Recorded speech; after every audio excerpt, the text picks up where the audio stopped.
कि आत्मा ऐसी अव्यक्त अचिंतनीय है और अविकार्य है। ऐसी आत्मा को जान करके शोक करने के योग्य नहीं है।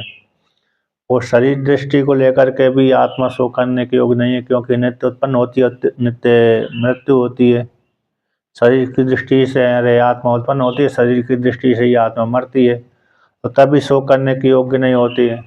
क्योंकि जो जन्म लेता है वो मरता है, जो मरता है वो जन्म लेता है, इसलिए भी शोक करने के योग्य नहीं है।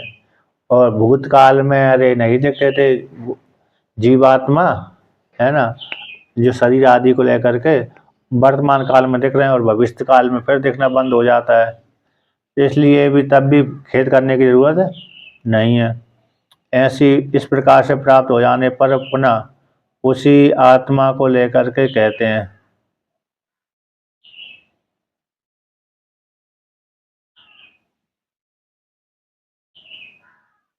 इस समय श्लोक चल रहा है 29वां चलेगा। तो कहते हैं दुर्विज्ञेयो अयम प्रकृत आत्मा किम तो किन त्वाम एव एकम उपालभे साधारण भ्रांति निमित्ते कथम दुर्विज्ञेयो अयम आत्मा इतिया। ऐसे अयम आत्मा, भगवान श्री कृष्ण ने बार बार अनेक शब्दों को लेकर के, कुछ पुनरुक्ति दोष को लेकर के, कोई अर्थ को लेकर के उस आत्मा का, एक ही आत्मा का उपदेश किया है, भिन्न भिन्न आत्मा का उपदेश नहीं किया। और उसमें हेतु दे दिया, क्योंकि आत्मा कैसी दुर्विज्ञ तो है, तो यह जो प्रकृत आत्मा है दुर्विज्ञ है, इसको जानना बड़ा कठिन है। तो जानना बड़ा कठिन होने से आत्मा नहीं जानी जाती, मुश्किल से संस्कार बन पाते हैं। ऐसी जो दुर्विज्ञ आत्मा है किम, तो हम तो यहाँ पर वर्णन करते हैं कि दुर्विज्ञ आत्मा है, ठीक है। तो आप एक कोई अरे उपलब्ध हुई है आत्मा, त्वाम किम त्वाम एव एकम उपलब्ध है, क्या तुम्हारे अकेले कोई आत्मा की प्राप्ति हुई है क्या, अथवा सामान्य रूप से साधारण है। कहते साधारण रूप आत्मा में भ्रांति के निमित्त प्राप्त हो जाने पर, साधारण भ्रांति के निमित्त आत्मा के विषय में, जो भ्रांति के निमित्त की प्राप्ति हो जाने पर आत्मा में भ्रमित रहते हैं व्यक्ति। तो ऐसी आत्मा में भ्रमित रहने वाले व्यक्तियों के मध्य में कि आप एक ही व्यक्ति को आत्मा की प्राप्ति हुई है, अन्य को नहीं प्राप्त हुई क्या। तो खत्म दुर्विज्ञ अयम आत्मा, तो यह आत्मा किस प्रकार से दुर्विज्ञ है। मतलब पूर्व पक्षी पूछ रहा है कि सभी आत्मा के विषय में भ्रांत हो जाते हैं। जब भ्रांत हैं तो भ्रांति के निमित्त आत्मा में सामान्य रूप से प्राप्ति हो जाने पर कि आप ही अकेले कोई आत्मा की प्राप्ति हुई है अथवा अन्य कोई प्राप्ति हुई है ना। एक एक आपको ही आत्मा की प्राप्ति हुई है, तो हम आपको ही एकम, अकेले आप व्यक्ति को यह आत्मा की प्राप्ति हुई है अथवा अन्य को भी हुई है। जो सामान्य रूप से उस आत्मा में भ्रांत हो जाते हैं, तो ऐसे उस विषय में हम पूछते हैं कि आप ही को अकेले आत्मा प्राप्त हुई है अथवा अन्य को प्राप्त नहीं हुई। तो इसको लेकर के ऐसी प्राप्ति हो जाने पर वर्णन करते हैं। अरे यहाँ पर कहते हैं तथा चा, टीका में आया है तथा चा 71वें श्लोक से 21 दूसरी पंक्ति।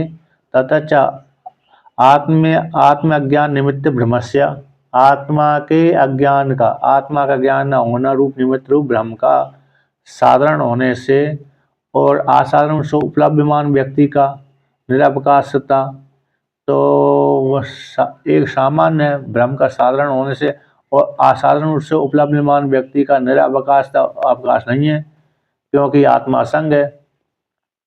इस प्रकार से प्राप्ति हो जाने पर कि आप अकेले को ही आत्मा की प्राप्ति हुई है कि अन्य को ही प्राप्ति हुई, तो ऐसी प्राप्ति हो जाने पर कहते हैं, क्योंकि आत्मा दुर्विज्ञ है।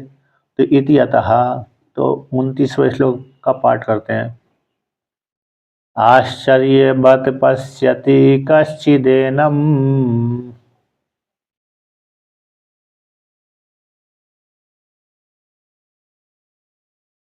आश्चर्यवद् वदति तथैव चान्यः,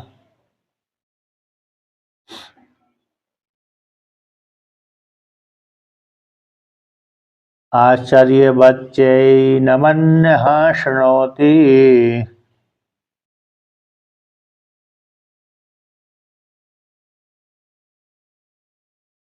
श्रुत्वाप्येनं वेद न चैव कश्चित्।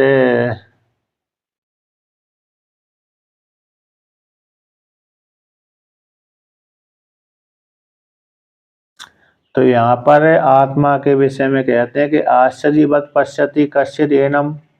एनम आत्मानम, जो प्रकृत आत्मा का वर्णन है, प्रसंग है, इस आत्मा को जानने वाला कश्चित्, अब हजारों के मध्य में अथवा लाखों के मध्य में, है ना, कश्चित् बोल दिया, कश्चित् एक ही इस आत्मा को जान पाते हैं।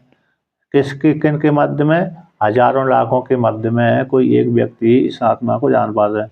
ज़्यादातर तो लाखों के मध्य में ही आ जाता है, हजार में तो सामान हो गए। हजार की अपेक्षा में तो कहते हैं लाखों में से एक व्यक्ति, लाख में एक आध ले सकते हैं, वो लाख में भी गिनती नहीं आती कभी कभी। तो कहते हैं अच्छा, हजार लाख मान लीजिए, लाख में से एक व्यक्ति तो जान ही लेता होगा।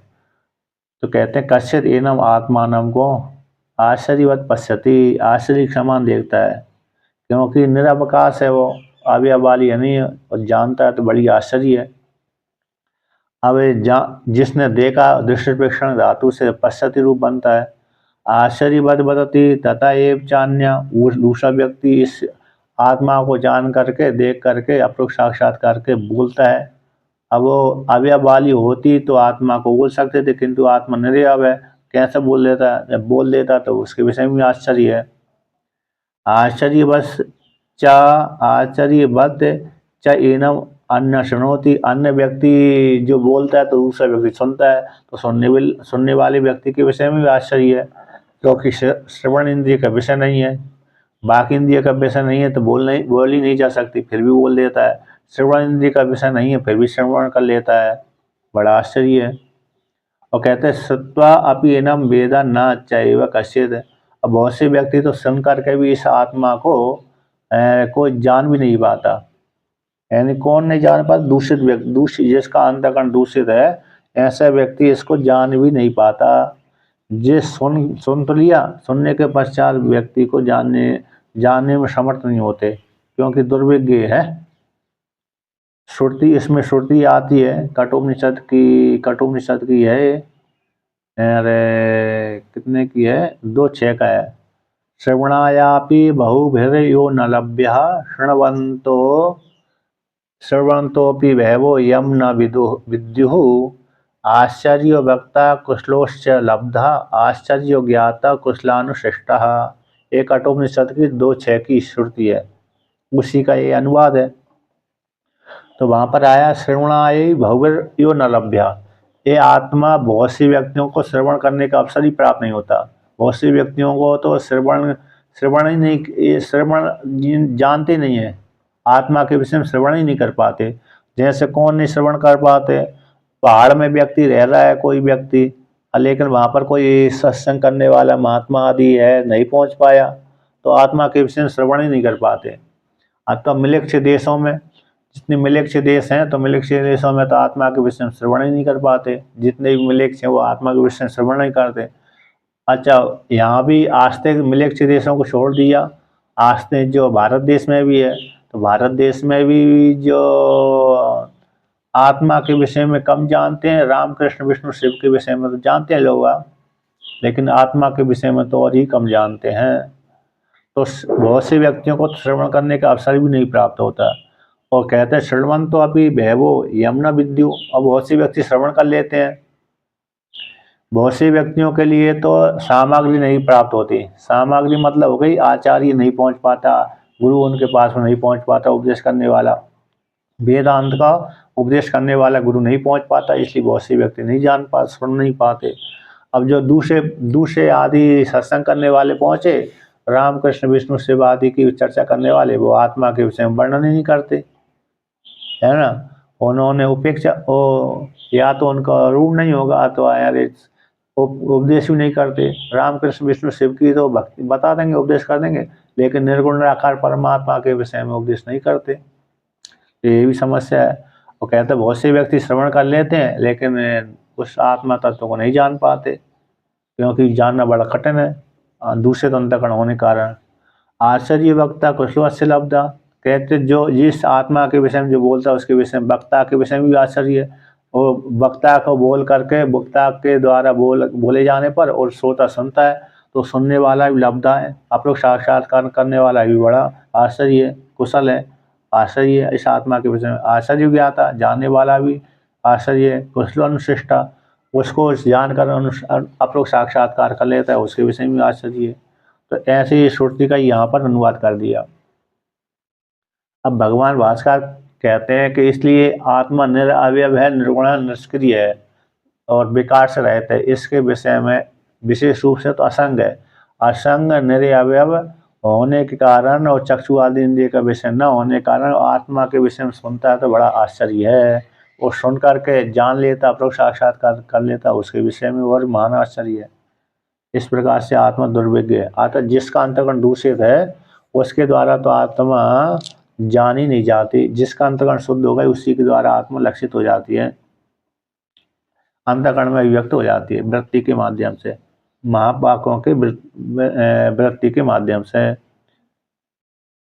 ब्रह्मणि अज्ञान नाशाय वृत्ति व्याप्ति अपेक्षते, ब्रह्म में अज्ञान नाश करने के लिए वृत्ति व्याप्ति स्वीकार कर ली है, फल व्याप्ति को निषेध कर दिया। तो आश्चर्यवद आश्चर्यम अदृष्टम अद्भुतम अकस्मात् दृश्यमानम तेन तुल्यम आश्चर्यवद, आश्चर्यवद आश्चर्यम इव एनम आत्मनम पश्यति कश्चित्, आश्चर्य के समान यानी आश्चर्य वाली वस्तु को जो नहीं देखी गई है, अदृष्ट वस्तु को, अद्भुत वस्तु को अकस्मात देख लिया। जो नहीं देखी गई वस्तु आश्चर्य वाली है, अदृष्ट है, अद्भुत है। सामान्य रूप से वस्तु देख लेता है तो व्यक्ति आश्चर्य नहीं होता, किंतु ऐसी वस्तु को देखता है जिसके विषय में आश्चर्य हो जाता है, अद्भुत है, अकस्मात उस वस्तु को देख लेता है। तेन इसी हेतु से, तेन इसी कारण तुल्य होने से आश्चर्यवद यानी आश्चर्य के समान इस आत्मा को जानने वाला कोई एक ही है, बहुतों के बीच में, लाखों के बीच में। आश्चर्यवद एनम बदति तथा एव चान्य, अब जो जानता है कौन, जानने वाला, तो जानने वाला जब जानता है तो जान करके भी बोलता है, उसके विषय में आश्चर्य है। अन्य जानने वाला भी कैसा है, आश्चर्य है। आश्चर्यवच्च एनम अन्य शृणोति, अब जो बोलता है तो बोलने वाला फिर बोलेगा तो सुनने वाला सुनेगा, क्योंकि आत्मा तो अवयव से रहित है तो कैसे सुनाई जाती है। और आत्मा तो अरे अवयव से रहित, रूप आदि गुण आदि से रहित होने से फिर कैसे बोली जाती है। तो बोलने वाला भी बड़ा आश्चर्य है, सुनने वाला भी बड़ा आश्चर्य है। इस प्रकार से अब आगे कहते हैं श्रुत्वा दृष्ट्वा उक्त्वा अपि एनम वेद न चैव कश्चित्, श्रुत्वा सुन करके, दृष्ट्वा देख करके, उक्त्वा कथन करके, अपि सुन करके, देख करके, कथन करके भी इस आत्मा को, एनम आत्मा को वेद न चैव कश्चित्, कोई कोई तो जान ही नहीं पाता, इन अधिकारी नहीं है। तो फिर वो सुन भी लेता है तब भी कोई फायदा नहीं होता है ना। अर्थात बहुतों के मध्य में 2 नंबर टिप्पणी में लिखा है श्रुत्वा दृष्ट्वा उक्त्वा अपि, सुन करके, देख करके, कह करके भी इस आत्मा को न वेदा कश्चित् इति, इस पंक्ति में भाष्य अंश में वाक्य द्वय बोध्यम कहते हैं श्रुत्वा दृष्ट्वा उक्त्वा एनम कश्चित् अधिकारी बहुनाम मध्ये वेदा यातात्म्यन इति एकम वाक्यम अपितु कश्चित् यतो यथा योग्य अधिकार रहिता श्रुत्वा दृष्ट्वा उक्त्वा चापि न वेदा यदि अपना वाक्यम टीकटु तटस्थो वर्तते। यहाँ से कहते हैं भगवान भास्कर इस पंक्ति, जो पंक्ति बोला है, सुन करके, देख करके, वो कह करके भी कोई नहीं जान पाता, इसके 2 अर्थ टिप्पणीकार ने निकाला है। टिप्पणीकार कहते हैं टीकाकार तो तटस्थ रहेगा, इस पंक्ति पे कुछ बोली नहीं है, लेकिन अरे टिप्पणीकार कहते हैं कि जो सुन करके, देख करके और कथन करके कोई अधिकारी व्यक्ति तो बहुतों के मध्य में एक अधिकारी जान लेता है। अब बहुतों दूसरा वाक्यकार हो गया जो अधिकारी नहीं है, सुन करके, देख करके, कह करके भी उस आत्मा को नहीं जान पाता, अधिकारी, अधिकारी जो नहीं है। तो अधिकारी नहीं है व्यक्ति तो वो सुन लेते हैं, जान भी लेते हैं, फिर भी उस आत्मा को अपरोक्ष साक्षात्कार नहीं कर पाते। किंतु जो अधिकारी है, आचार्य के मुखार से सुन लिया है ना, सामान्य रूप से जान लिया, विशेष रूप से सामान्य रूप से कथन भी कर दिया, अब विशेष रूप से जान भी लेते हैं वो इस प्रकार से। तो अधिकारी व्यक्ति जान लेता है, अन्य अनधिकारी व्यक्ति सुन करके भी नहीं जान पाता। और आगे कहते हैं चतुर्थ, कहते हैं अथवा यो अयम आत्मानम यो अयम आत्मानम पश्यति सा आश्चर्य तुल्यो। कहते हैं अथवा जो कोई आत्मा को देखता है सब आश्चर्य के समान ही है। यो बदती, वे भी आश्चर्य के समान है। यश्च शृणोति, जो सुनता है वो भी आश्चर्य के समान है। सो अपि अनेक सहस्रेषु कश्चिद एव होती, जो इस प्रकार से जानता है अनेकों में एक ही ऐसा होता है जो मुश्किल से जान पाता है। अनेक सहस्रों में, सहस्र तो बोलती है, सहस्रों के मध्य में, और सहस्र का विशेषण जोड़ दीजिए, अनेक, अनेक सहस्रों के मध्य में, लाखों के बीच में हो गए अनेक सहस्र, एक सहस्र, दो सहस्र, तीन सहस्र, बहुवचन का प्रयोग कर दिया। तो अनेक सहस्रों के मध्य में मतलब लाखों के बीच में कोई एक व्यक्ति जान पाता है, इस प्रकार है। अतः इस हेतु से कहते हैं आत्मा कैसे दुर्विज्ञ है, इस हेतु से अतो दुर्विज्ञ दुर्बोधा आत्मा इति प्राय, इसी आत्मा को ज्ञान होना बड़ा कठिन है। क्यों वो ज्ञान होना कठिन है? क्योंकि इंद्रिय आदि का विषय नहीं है और अंतःकरण दूषित है। अब जिस व्यक्ति का अंतःकरण शुद्ध है उसके लिए तो कोई समस्या नहीं, कठिन नहीं है, किंतु जिस व्यक्ति का अंतःकरण दूषित है उसके लिए बड़ी कठिन होती है आत्मा जानना। इस प्रकार से भगवान भास्कर ने कहा। अब आगे कहते हैं 30वां श्लोक के लिए कहते हैं अत इदानीं प्रकरणार्थम उपसंहरण ब्रूते। अब वर्तमान काल में प्रकरण को अर्थ को उपसंहार करते हुए कहते हैं। तो 30वां श्लोक का पाठ करते हैं। देहि नित्यमवध्योऽयम्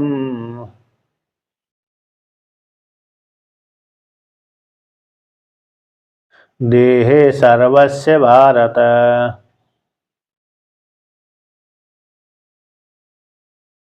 तस्मात् सर्वाणि भूतानि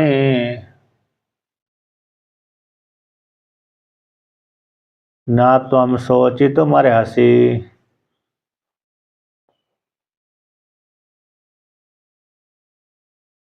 तो यहाँ पर वर्णन करते हैं कि देहि नित्यम अवध्ययम, देही जीवात्मा है, नित्य रहता है और अवध्य है, वध करने के योग्य नहीं, जिसका मृत्यु नहीं हो सकती। अयम है देही, देही सर्वस्व भारत, हे भारत सभी प्राणियों के शरीर में रहता है देही जीवात्मा है। जो जीव रूप देही है ईश्वर तत्व है, जो जीव है शुद्ध तत्व है, शुद्ध तुम पदार्थ शोधन है, वह सभी प्राणियों के शरीर के भीतर रहता है और नित्य है, अवध्य है। इसलिए नित्य सभी प्राणियों के शरीर में रहता है, ऐसी जो आत्मा है सारे भूतों को, इसलिए तस्मा सर्वाणि भूतानि न तुम सोचित, तुम्हारी सारे भूतों को लेकर के शोक करने के योग्य नहीं हो। इन जितने शरीर दिख रहे हैं उन शरीरों को लेकर के शोक करने की योग्य नहीं है। भूतों सर्वाणि तस्मात् विश्वादि जो सर्वाणि भूत हैं उनको उद्देश्य करके तुम शोक करने के योग्य नहीं हो, क्योंकि वह देह के भीतर जो देह जीवात्मा है उसका नाश नहीं होता, शरीर का तो नाश हो जाता है। इसी शरीर को लेकर के तो कोई चिंता नहीं, अभी नहीं मरेंगे तो भविष्य में मरेंगे। अभी युद्ध में नहीं मारे जाते हैं तो भविष्य में तो मारे ही जाएंगे। इसलिए किंतु शरीर के भीतर रहने वाला देही जीवात्मा उसका नाश नहीं होता, इसलिए शोक करने के योग्य नहीं हो। और जो राजा आदि को लेकर, विश्वपितामह आदि को लेकर तुम शोक कर रहे हो, ये भी शोक करने के योग्य नहीं है। इस प्रकार से भगवान श्री कृष्ण अर्जुन से कहा। अब भगवान भास्कर कहते हैं देहि इति देहि शरीरी नित्यम सर्वदा सर्व अवस्थासु अवध्यो निरवयत्वात् नित्यत्वाच्च तत्र अवध्यो अयम देहे शरीरे सर्वस्य सर्वगतत्वात् स्थावरादिषु स्थितो अपि सर्वस्य प्राणिजातस्य देहे बध्यमाने अपि अयम देहि न बध्यो यस्मात् तस्मात् भीष्मादीनि सर्वाणि भूतानि उद्देश्य न तुम शोचितुम अर्हसि। कहते हैं देही जो शरीरी है, शरीर के भीतर रहने वाला शरीरी नित्य है, सर्वदा सर्व अवस्थासु, सारी अवस्थाओं में, जागृत अवस्था, स्वप्न अवस्था, सुषुप्ति अवस्था, तीनों अवस्थाओं में आत्मा कैसी अवध्य है। क्यों? उसमें हेतु दे दिया निरअवयवत्वात् है, उसमें आत्मा में कोई अवयव न होने से। और दूसरा हेतु दे दिया नित्यत्वात् है, नित्य होने से। नित्य होने से और अवयव से रहित होने के कारण आत्मा ऐसी, आत्मा का नाश नहीं होता, बद्ध नहीं होता। तत्र अवध्यो अयम, ये अद्यवय है, इस प्रकार से स्वभाव वाला होने वाला अयम है आत्मा, देहे शरीरे सर्वस्व, सभी सभी प्राणियों के शरीर के भीतर वह नित्य रूप से, अवध रूप से रहता है। सर्वगतत्वान होने से, सर्वगत होने से सभी शरीर में रहता है। यदि परिच्छिन्न होता तो एक शरीर में रहता। आत्मा रूप, जीवात्मा रूप आत्मा है, यदि परिच्छिन्न होता तो फिर एक ही शरीर में रहता, किंतु सर्वगत है, इसलिए सर्वगत है, सभी शरीरों के भीतर रहता है। विभु आत्मा, जीवात्मा को विभु सारेवादी मानते हैं। कौन मानते हैं? आस्तिक दर्शन वाले, 6 आस्तिक दर्शन वाले हैं, वो आत्मा को क्या मानते हैं? विभु मानते हैं। लेकिन विभु तो सभी मानते हैं, लेकिन उसमें इतना ही है, कोई कर्ता भोक्ता मानता है, कोई ऐसा मानता है। इस प्रकार इतना ही अकेला भेद है। अब आगे कहते हैं,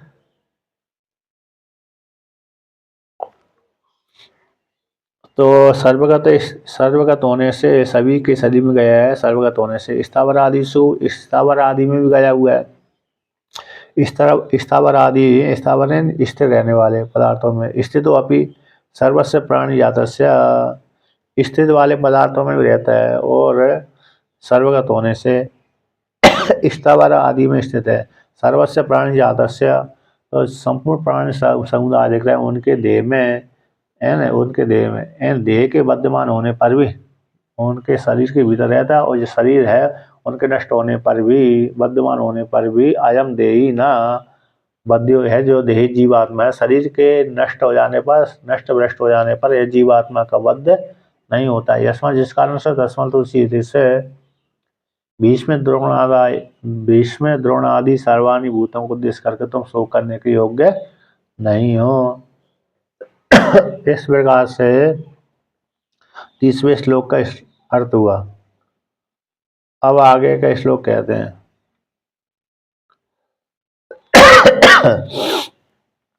क्या कहते हैं? यह परमार्थ तत्व अपेक्षायाम शोको मोहो व न संभवती इत्युक्तम। कहते परमार्थ तत्व की अपेक्षा हो जाने पर, कहाँ पर? इस प्रसंग में, है ना, इस प्रसंग में, तो यहाँ पर पूर्व के प्रसंग में 30वें श्लोक में भी, तो 30वें श्लोक में यहाँ पर आत्मा का अवध्य कह दिया, इसी शोक मोह का अवसर नहीं है। तो इसी परमार्थ तत्व की अपेक्षा को लेकर के शोक मोह आदि आत्मा में नहीं हो सकते, संभव है नहीं, ऐसा वर्णन कर दिया परमार्थ तत्व की अपेक्षा को लेकर के। कहते न केवलम परमार्थ तत्व अपेक्षायाम किंतु स्वधर्मम अभी, केवल परमार्थ तत्व की अपेक्षा को लेकर के शोक मोह नहीं करना चाहिए। है ना, केवल परमार्थ तत्व की अपेक्षा को लेकर के ही शोक मोह नहीं है, अथवा स्वधर्म को लेकर के भी आपको शोक नहीं करना चाहिए। परमार्थ तत्व की अपेक्षा को लेकर के तो शोक करना ही नहीं चाहिए, किंतु अपने धर्म की अपेक्षा को लेकर के भी तुमको विचार करना चाहिए, तुम्हारा कौन सा धर्म है, इस धर्म में पैदा हुए उस धर्म के विषय में तुम जान लो। इस प्रकार से भगवान भास्कर कहते हैं। अब आगे वर्णन करते हैं, स्वधर्ममपि चावेक्ष्य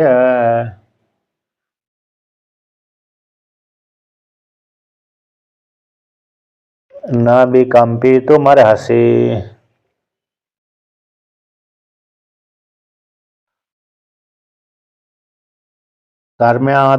धर्म्याद्धिश्रेयो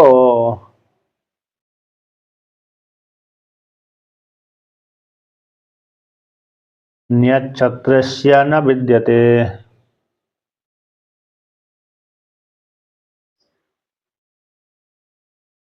तो यहाँ पर कहते हैं स्वधर्मम अपि च अवेक्ष्य न विकम्पितुमर्हसि।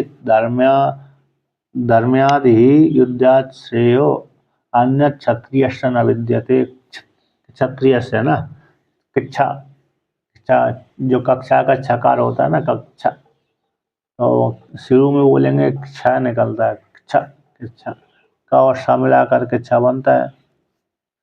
इस प्रकार से क्षत्रिय का देना कहते हैं अन्यत, इससे क्षत्रिय एक धर्म को, इसको छोड़कर कोई दूसरा धर्म नहीं है। स्वधर्मम अपि चावेक्ष्य, अर्जुन से कहते हैं भगवान श्री कृष्ण, हे अर्जुन तुम अपने धर्म को भी देख लो। इसलिए अपने धर्म को जान करके भी तुम विकम्पित रहती चलायमान योग्य नहीं हो। युद्ध छोड़ करके भागना ठीक है नहीं है तुम्हारे लिए, क्योंकि तुम जिस धर्म में पैदा हुए उसी धर्म का कर्तव्य का पालन करना चाहिए। तो क्या किस धर्म में पैदा हुए? कि क्षत्रिय धर्म में पैदा हुए। क्षत्रिय धर्म में पैदा हुए तो क्षत्रिय धर्म में कौन सा कर्तव्य पालन है? सात धर्म है उसका। धर्म्याद युद्धाश्रेयो, तो धार्मिक युद्ध है वह कल्याणकारी है, कल्याण करने वाला है। धर्मात युद्ध से बढ़कर कोई दूसरा धर्म रूप जो युद्ध है, क्योंकि धर्म पांडवों के लिए धर्म परक युद्ध था और कौरवों के लिए अधर्म परक था। कौरवों के लिए तो कौरव पक्ष में जो युद्ध हो गया वो अधर्म परक हो गया था उनके लिए, तो अधर्म से, क्योंकि उन्होंने अधर्म से युक्त होकर के दूसरी संपत्ति छीन ली थी, इसलिए लौटा ही नहीं, तो उनके लिए तो अधर्म हो गया। किंतु पांडवों के लिए धर्म वाला युद्ध हो गया, क्योंकि अपनी संपत्ति ले रहे थे, वो हारी हुई संपत्ति वापस शर्त पूरी कर दी उन्होंने, तो उनके लिए धर्म वाला हो गया, युद्ध हो गया। इसलिए धार्मिक युद्ध से बढ़कर क्षत्रिय के लिए कोई दूसरा कल्याणकारी मार्ग नहीं है। इस प्रकार से अब आगे कहते हैं, तो इसमें एक वाक्य आता है, मनु महाराज मनु देते हैं क्षत्रिय को लेकर के, क्षत्रियो ही प्रजा रक्षण शस्त्र पाणि ही प्रदंडयन निर्जित्य पर सैन्यादि क्षितिम धर्मेण पालेत। ये मनुस्मृति की है। कहते क्षत्रिय का अर्थ है, क्षत्रिय कौन? प्रजा की रक्षा करता हुआ, हाथ में 7वें अध्याय का है मनुस्मृति का, मनुस्मृति के है 2 श्लोक हैं, तो 7:144 का है। तो वहाँ पर कहते हैं क्षत्रिय का जो धर्म है प्रजा का रक्षा करना, हाथ में शस्त्र लेता हुआ, पाणी शस्त्र, हाथ में शस्त्र को लेता हुआ प्रजा की रक्षा करता हुआ, निर्जित पर सैन्यादि दूसरे जो शत्रु सेना को जीत करके क्षत्रिय को इन भूमि को धर्म से पालित। एक श्लोक है, दूसरा श्लोक कहते हैं वहीं पर, क्षत्रियस्य परो धर्म प्रजानामेव पालनम निर्दिष्ट फल भोक्ता ही राजा धर्मेण युज्यते। ये भी वहीं का है कि क्षत्रियों का परम धर्म है कि प्रजाओं का पालन करना, शासक के द्वारा निर्दिष्ट जो फल है उस फल का भोक्ता वो राजा होता है, धर्म से युक्त होकर के, धर्म से जोड़ करके इस प्रकार शासक के द्वारा उस फल को प्राप्त करता है। ये भी आया है। और दूसरा है श्लोक है, रक्षणम सर्ववर्णानाम युद्धे शत्रुवधस्तथा दुष्ट पक्षी मृगाणाम च दुष्टानाम सातनम निर्णाम। तो यहाँ पर वर्णन करते हैं कि रक्षणम सर्ववर्णानाम, तो सारे वर्णों की रक्षा करना है ना, इसकी सारे रक्षों की सारे वर्णों की रक्षा करता हुआ, सारे वर्णों की रक्षा करता हुआ, युद्ध में शत्रु का वध करता हुआ, और दुष्ट जो पक्षी मृग आदि हैं, दुष्टजन हैं पक्षी मृग आदियों को और दुष्टों को नाश करना, दंड देना, दुष्ट मनुष्य आदियों को भी नाश करना, ये राजा का कर्तव्य है। और दूसरा है, ये भागवत का श्लोक है, शौर्यम वीर्यम धृतिस्तेजस त्यागा आत्मजया क्षमः ब्रह्मणता प्रसादश्च रक्षा च छत्रलक्षणम। ये भागवत श्लोक भागवत पुराण का है, 7वें स्कंद का 11वें अध्याय का 22वां श्लोक है। शौर्य है, वीर्य है, बल है, धृति धैर्य है, तेज है, त्याग है और इंद्रियों का जीतना और क्षमा है और ब्राह्मणों का प्रसाद है और रक्षा करना, ये क्षत्रियों का लक्षण है। इस प्रकार से ये वहां पर आया है। हाँ। नो। हाँ। हाँ। और एक महाभारत का एक प्रसिद्ध श्लोक है, प्रसिद्ध महाभारत का। एतद् धनंजयोवाचो नित्योद्युक्तो वृकोदरा यदर्थं क्षत्रियसूत्रे तदस्या कालो अयम यमागतः। ये बहुत प्रसिद्ध श्लोक है और कुंती ने भगवान श्री कृष्ण ने सूचना भेज दी थी कि धनंजय से और नित्य जो लड़ने के उत्सुक रहने वाला वृकोदर, वृक नाम की यज्ञनी जिसके पेट में पलती है, भीम से जाकर कहना कि क्षत्रियाणी जिसके लिए पुत्रों को पैदा करती हैं वो काल आ गया। ये इसकी प्रसिद्धि ज्यादा है, तो इसलिए तुम युद्ध करो। महाभारत का उद्योग पर्व का 137वें अध्याय का 9वां और 10वां आधा आधा श्लोक है। एतद् धनंजयो वाच्यो नित्योद्युक्तो वृकोदरः यदर्थं क्षत्रियः श्रुते तस्या कालो यमागतः। ये कुंती ने अपने दोनों पुत्रों के लिए, जब भगवान श्री कृष्ण 5 गांव मांगने के लिए गए थे ना अंतिम समय में, तब के प्रसंग को लेकर गया वो। जब दुर्योधन ने भगवान श्री कृष्ण को बंदी बना रहे थे, बना नहीं पाए, कर्ण ने, दुर्योधन ने, दुशासन ने और शकुनि ने, चारों ने मिलकर के, लेकिन बना ही नहीं पाए। तो उसी काल में वहां से जा करके, वहां से चले गए, विदुर जी के पास में गए, फिर अंतिम में कुंती के पास में गए, बुआ कुंती के पास। फिर वहां से जा करके कुंती ने तब अपने दोनों पुत्रों के लिए कहा था, उद्देश्य किया था, मतलब भीम को और अर्जुन को लेकर के। इस प्रकार से ये क्षत्रिय कहते, क्षत्रिय तुम जिस क्षत्र धर्म में पैदा हुए हो, उस क्षत्रियों के लिए धर्म के उद्देश्य से बढ़कर कोई कल्याणकारी साधन नहीं है दूसरा। अब भगवान भास्कर इसका व्याख्यान करते हैं। स्वधर्ममपि स्वधर्मः क्षत्रियस्य युद्धं तम अपि अवेक्ष्य त्वं न विकम्पितुं प्रचलितुं न अर्हसि। स्वधर्म अपि, स्व का धर्म है, यानी स्वधर्म कौन? क्षत्रियस्य है। क्षत्रिय का जो स्वधर्म कौन सा? युद्ध है।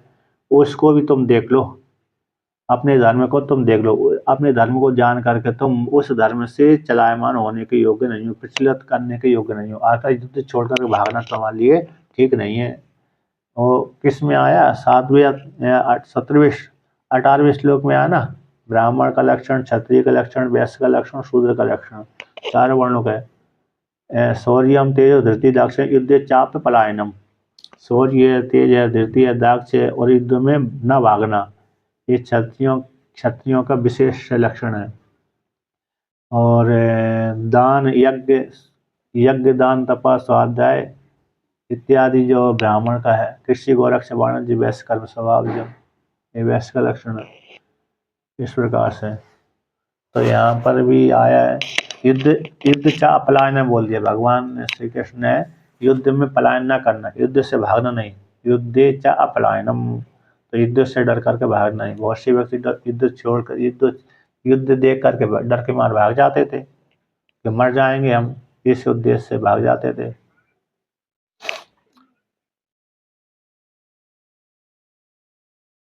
हाँ। 18वें का पेन, 18वें का ही है ना, 18वें का, 18वें का 43 है। हाँ।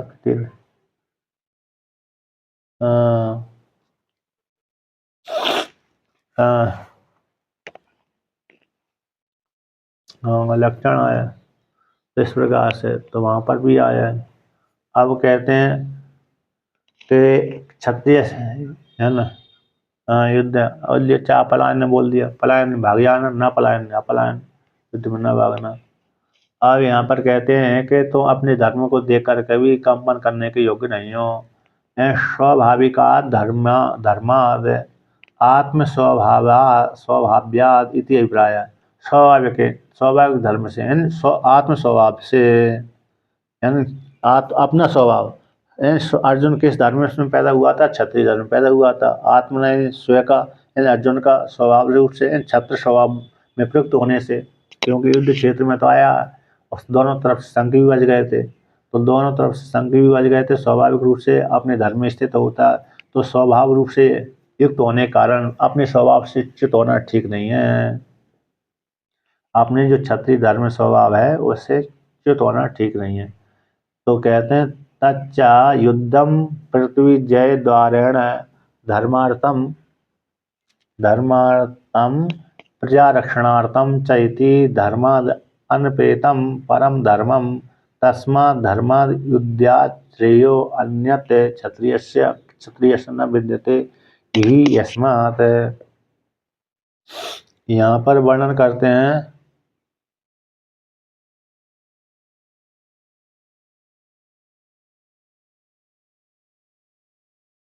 आत्मा यानी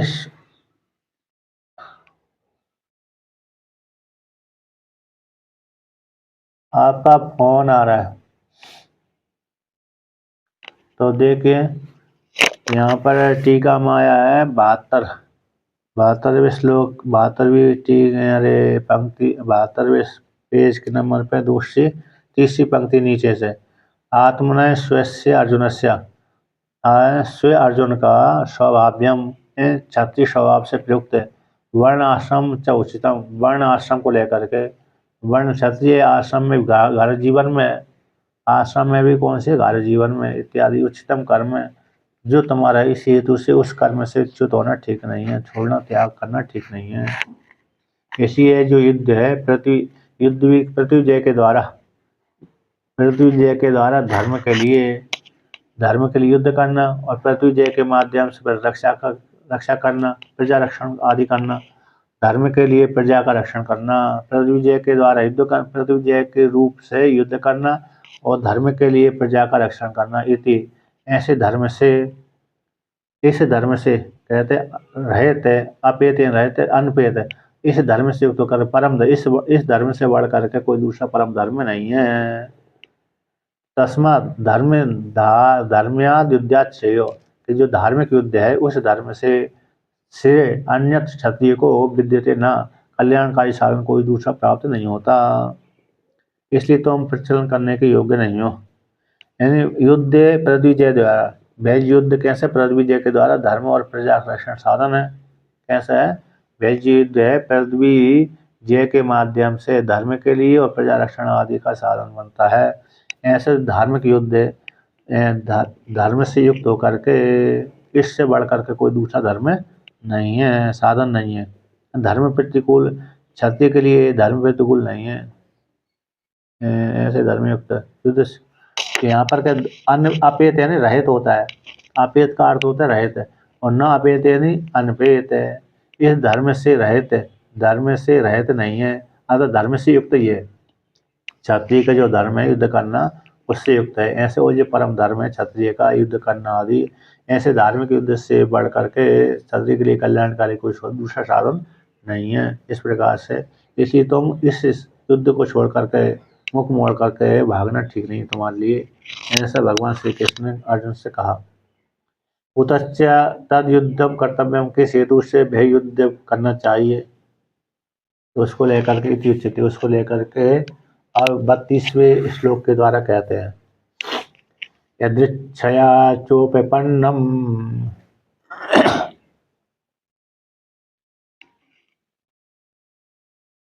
स्वर्गद्वारमपावृतम् सुखिनः क्षत्रियः पार्थ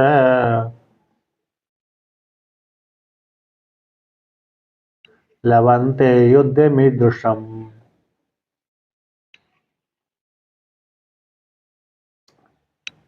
कहते हैं भगवान श्री कृष्ण कहते हैं इस हेतु से तुम डरने के योग्य नहीं हो, च्युत होने के योग्य नहीं, अपने धर्म को त्याग करना ठीक नहीं है।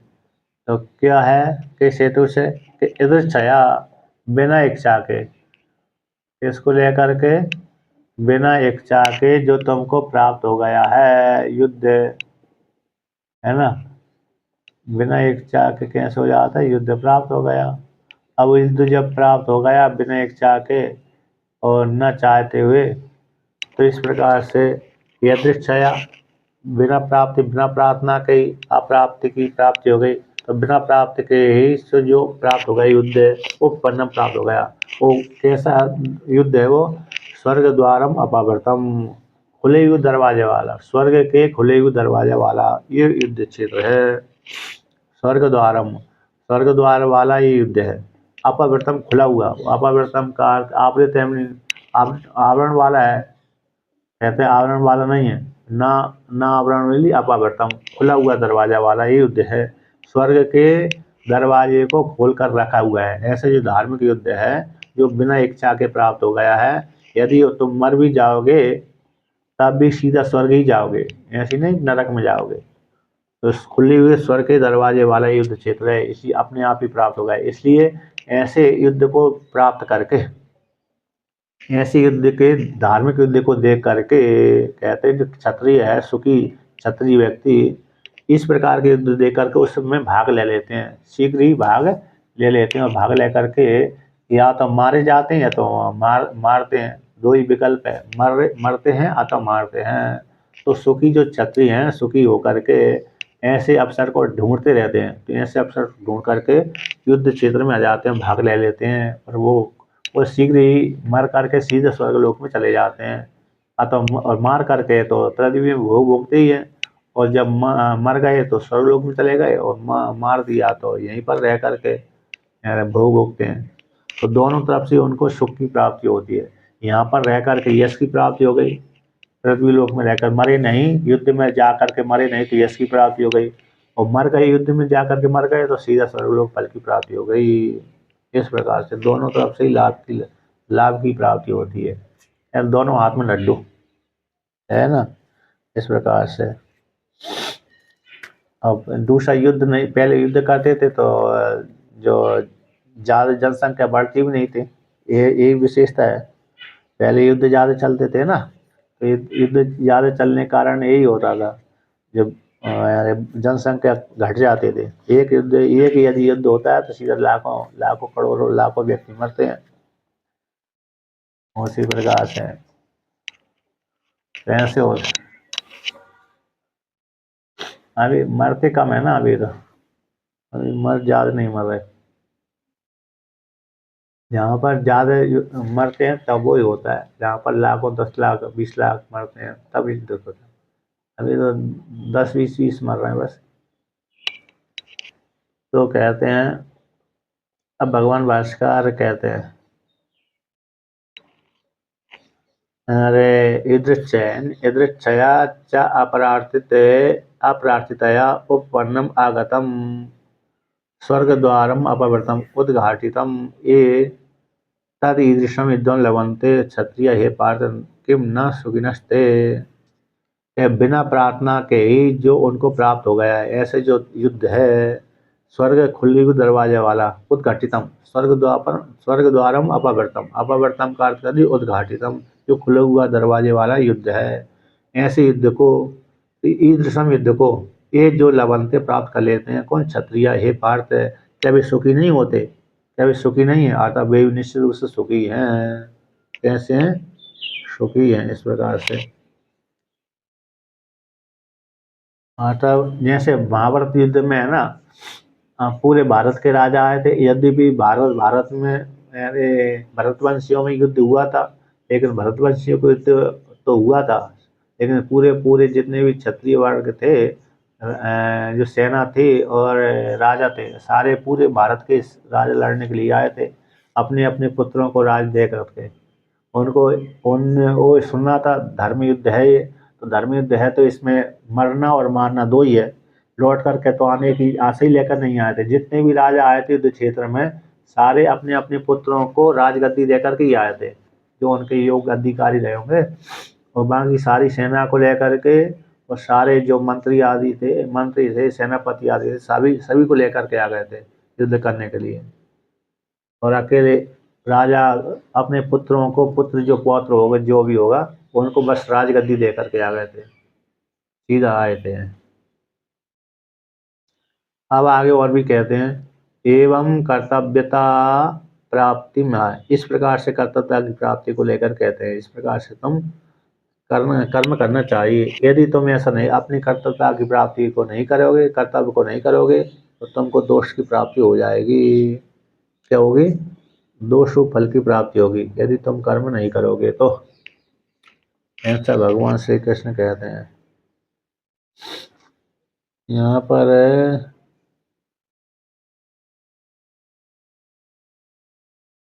यमुत च भावी सुखे बताम अपि क्षत्रिणाम स्वधर्म भूत युद्ध सिद्धिस्तारत्यन उत्थानम शोक मोहित्वा कर्तव्यम। यहाँ पर टीका में आया था, 73 पृष्ठ की अरे 1 2 3 4 5 नीचे से 5 पंक्ति, ये लोक में और अमूत्र में परलोक में। तो भावी सुख वाले क्षत्रियों को स्वधर्म भूत युद्ध की सिद्धि से तादृश रूप से प्राप्ति हो जाने पर उत्थान शोक मोह आदि को त्याग करके कर्तव्य करना चाहिए।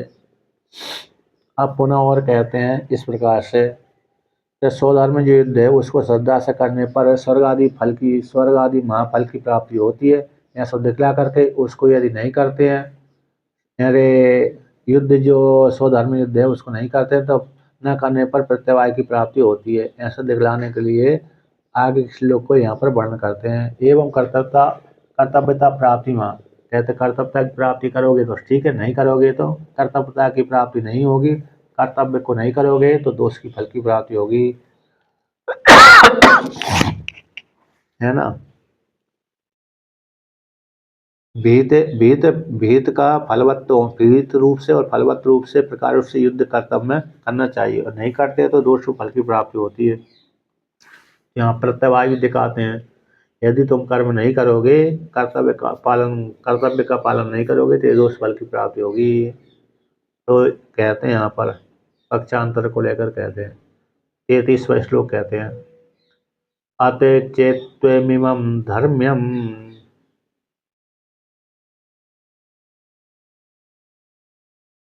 संग्रामं न करिष्यसि ततः स्वधर्मं कीर्तिं च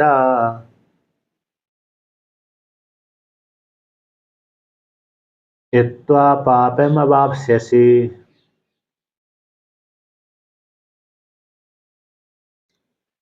तो भगवान श्री कृष्ण कहते हैं कि हे पार्थ, अत इसके पक्षांतर में, यदि तुम इमं धर्मम संग्रामम न करिष्यसि, यदि तुम ये धार्मिक संग्राम को नहीं करोगे, युद्ध नहीं करोगे, भविष्य में नहीं करोगे, मुख मोड़ करके चले जाओगे, तो फिर क्या आ जाएगा, तथा स्वधर्मम कीर्ति, जो स्वधर्म को और कीर्ति को त्याग करके पापम अवाप्स्यसि, पाप फल को ही प्राप्त हो गए।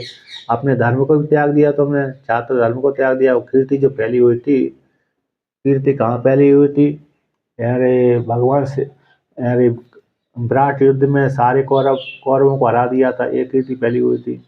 और द्रौपदी स्वयंवर में अरे अर्जुन ने सभी को हरा दिया था, एक कीर्ति फैली हुई थी। भगवान बोले शिव जी के साथ युद्ध किया था, शिव जी को युद्ध में प्रसन्न किया था, एक कीर्ति फैली हुई थी। और दूसरा, निवात कवचों को 3 करोड़ निवात कवचों को मार दिया था, उनको, और दूसरे राक्षसों को और मारा था। ये अर्जुन की ख्याति फैली हुई थी इतनी, और कई कई जगह दिग्विजय करने गए थे इस प्रकार से। तो ये विशिष्ट है। इंद्र के 2 शत्रुओं को मारा था, एक निवात कवचों को और 3 करोड़ और राक्षसों को, जिनमें सभी में 10-10 हजार हाथियों का बल था। और निवात कवचों से और दूसरे राक्षसों से इंद्र हमेशा डरते रहते थे। और भगवान श्री शिव जी के साथ युद्ध लड़ाई था, तो उनको शिव जी को प्रसन्न किया था। और विराट नगर में अरे सारे कौरवों को हरा दिया था इस प्रकार से। तो जो कीर्ति है, कीर्ति को त्याग करके कैसे पाप फल को प्राप्त हो जाओगे। भगवान भास्कर कहते हैं इसका कि अत चेत इमं तुम इमं धर्माद अनपेतम संग्राम युद्धम न करिष्यसि। कहते हैं यदि ये धार्मिक युद्ध है, धर्म से रहित नहीं है, अधार्मिक नहीं है, बल्कि धर्म युद्ध वाला है। ऐसे धर्म से युक्त युद्ध को यदि तुम नहीं करोगे चेत तस्य तद अकरणात् स्वधर्मं कीर्तिं च महादेवादि समागमादि निमित्ताम हित्वा केवलम पावम भविष्यसि। यदि तुम नहीं करोगे तो युद्ध न करने के कारण स्वधर्म को और कीर्ति को, जो महादेव आदि के साथ समागम आदि हुआ था, महादेव आदि के साथ समागम यानी महादेव जी को युद्ध में प्रसन्न किया था इत्यादि, महादेव आदि के समागम से निमित्त बना करके जो कीर्ति फैली थी, उस कीर्ति को त्याग करके केवल पाप फल को प्राप्त हो गए। विदत्तम फलवत्तम इति अनंत प्रकरण अनुवार्थ। इस प्रकार से महेंद्र आदय गृहंते आदि शब्द से यहाँ पर टीकाकार कहते हैं महेंद्र आदि ग्रहण कर लेना चाहिए, इसलिए अपने धर्म को भी पालन करना चाहिए। अब आगे कहते हैं न केवलम स्वधर्मम कीर्ति परित्याग, कहते केवल स्वधर्म कीर्ति का अकेले त्याग नहीं का, तो और भी दोष की प्राप्ति रूप फल होगा, और भी दोषों फल की प्राप्ति भी हो जाएगी। तो क्या हो जाएगी? अरे 34वें श्लोक को कहते हैं अकीर्तिम चापि भूतानि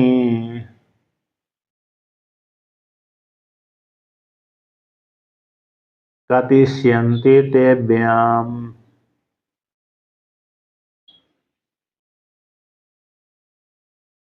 संभावितस्य च कीर्तिर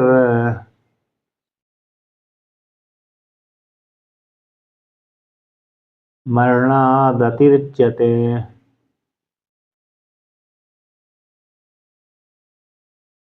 कहते हैं अकीर्तिम चापि भूतानि, तुम्हारे विषय में अकीर्ति को भी कहेंगे भूतानि कतिष्यन्ति ते आपकी जो अकीर्ति को भी, अकीर्ति को अव्यय, जो अव्यय अकीर्ति व्यय न होने वाली दीर्घ काल तक चलने वाली, तो दीर्घ काल तक चलने वाली अकीर्ति को भी भविष्य में कहते रहेंगे। कौन? भूतानि जीवात्मा, जो भी पैदा होंगे भविष्य में कहेंगे देखो अर्जुन युद्ध में डर करके युद्ध क्षेत्र छोड़ करके भाग गया।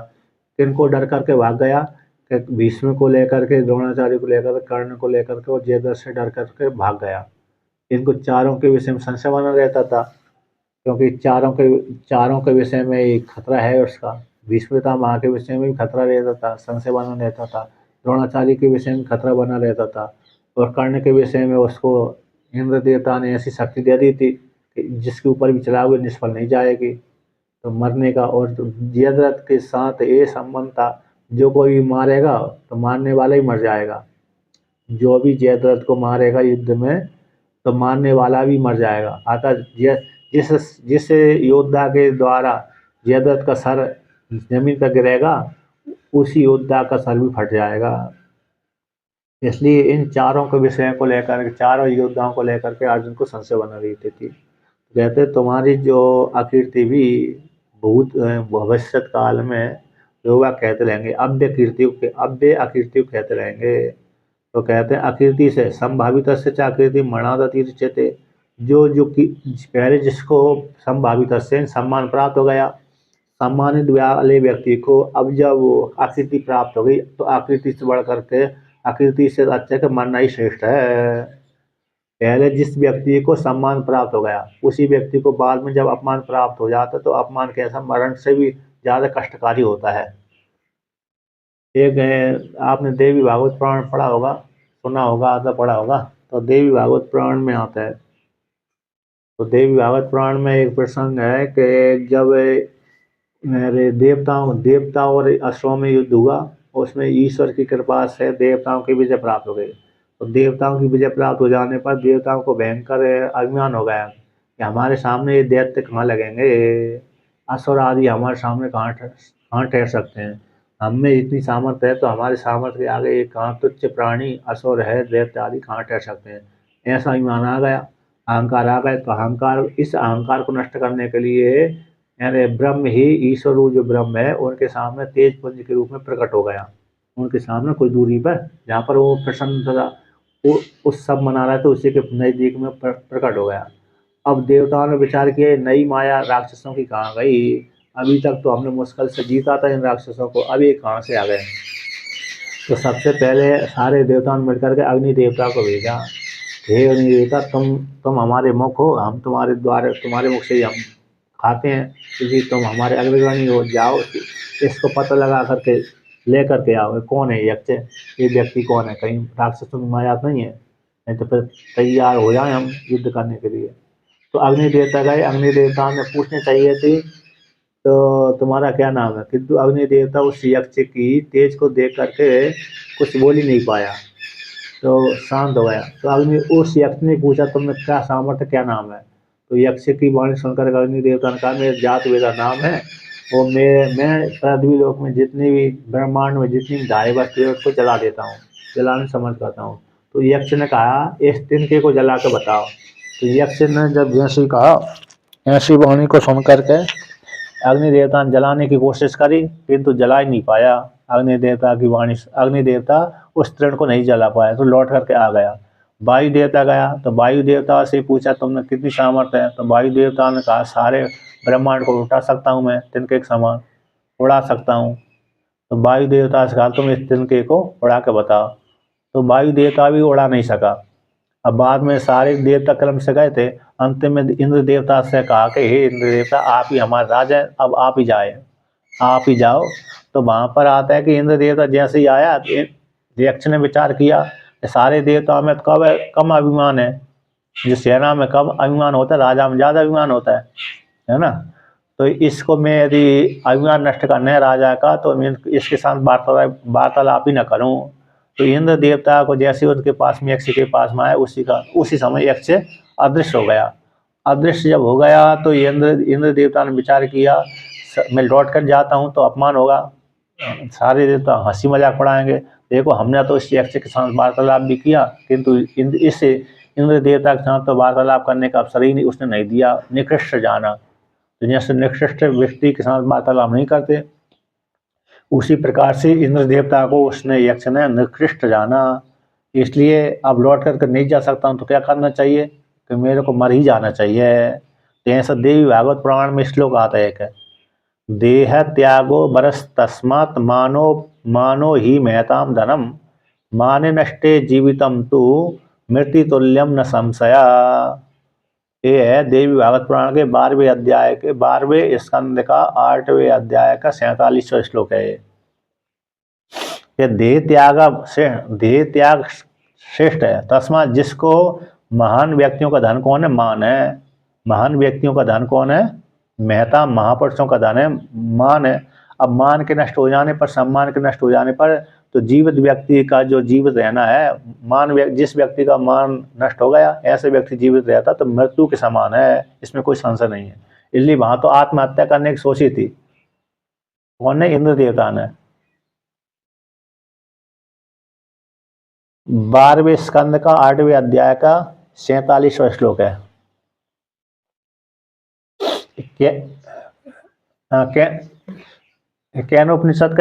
कैनोपनिषद का प्रसंग है, उसको वहां पर विस्तार पूर्वक दिया देवी भागवत पुराण में।